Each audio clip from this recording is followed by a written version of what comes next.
Okay, so good afternoon, everyone.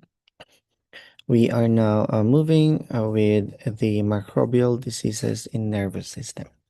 So imagine that your brain and spinal cord are protected by multiple layers, including the skull, meninges, and cerebrospinal fluid. Yet, despite these defenses, certain microorganisms can still invade and cause life-threatening diseases. So today, we will be exploring how bacteria, viruses, fungi, and even proteins can disrupt one of the most vital system in our body, and that is the nervous system. Okay, so let's start with meningitis. So this one is a bacterial infection and it is commonly caused by the Neisseria meningitis.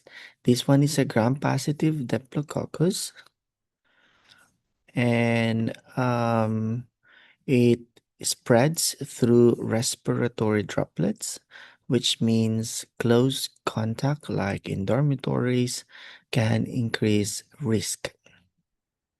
So symptoms begin mildly fever, headache, um, so mild fever, headache, and also stiff neck. So, but it can rapidly progress to coma or death if it is untreated.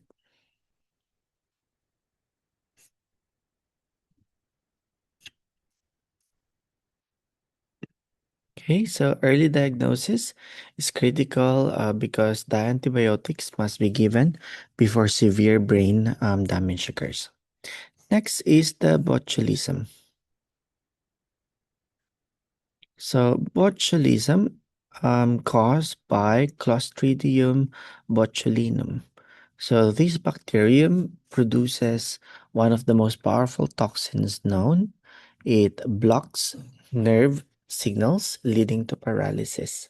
So a common source that is the coming from the improperly canned food. So this is the reason that we do not buy canned goods that are swelling, yung tumataba, because that is very dangerous.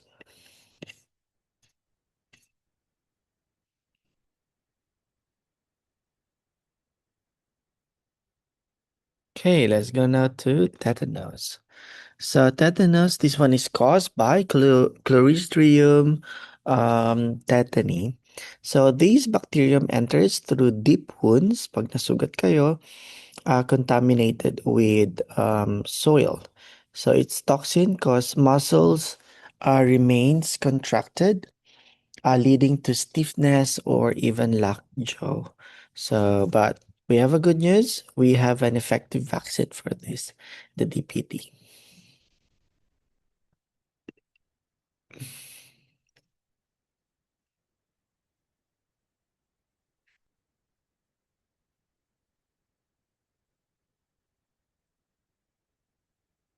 Okay.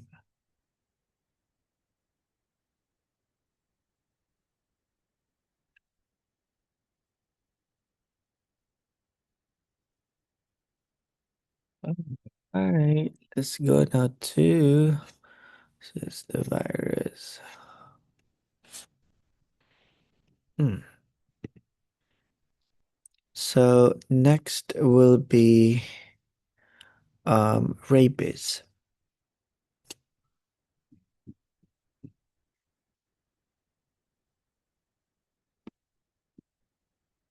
So rabies, it is a fatal disease if it is untreated. So it is transmitted through animal bites, especially from dogs, bats, and also raccoons. So what makes rabies dangerous? It is the slow toward the brain, giving us a given window for treatment. Post-exposure treatment includes both vaccines and immunoglobulin, which can save lives if there is another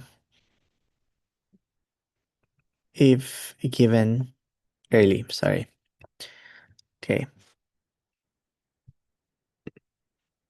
Next is the polio.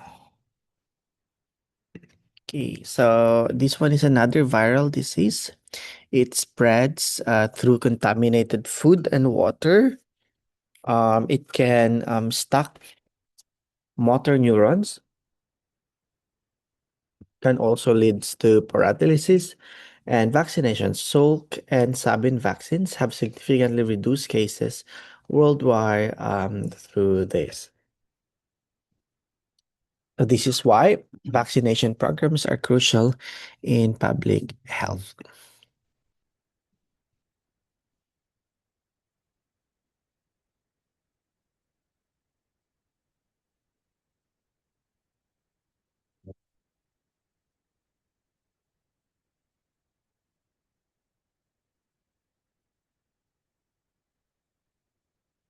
Okay, so fungal effect.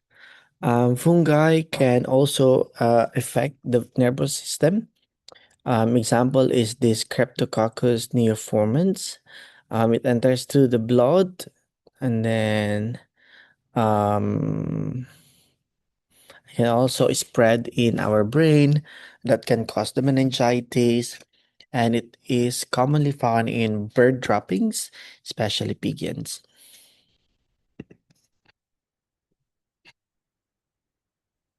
Okay, arbovirus. Arboviruses. Arboviruses, these can be transmitted by arthropod like mosquitoes. So they can cause encephalitis, and which is the inflammation of the brain. So symptoms include high fever and severe headache. So you know what? Actually, make the simplest way to prevent this is to remove stagnant water.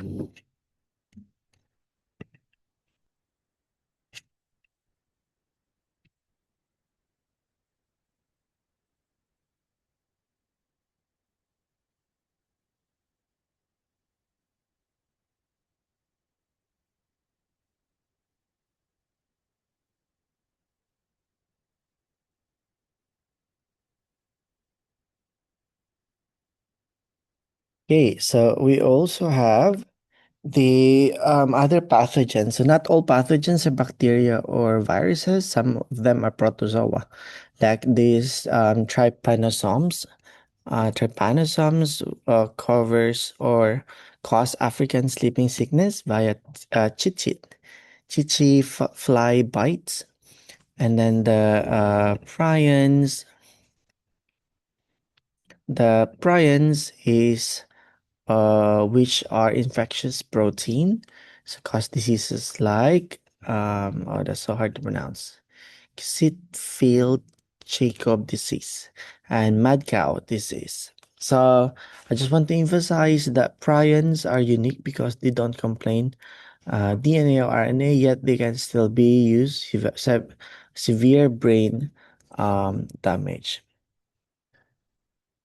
Okay, so in conclusion, or what's the big deal? All these diseases, whether bacterial or viral, fungal, or even protein food, affect the nervous system by either damaging brain's tissues, interfering with nerve signaling, or triggering inflammation. So the key to prevention will be vaccination, proper hygiene, proper safety, or vector diseases. So if you were in public, which disease would you prioritize differently? So how would you do that? So for the answer, you can write it down in the comment section. Thank you very much.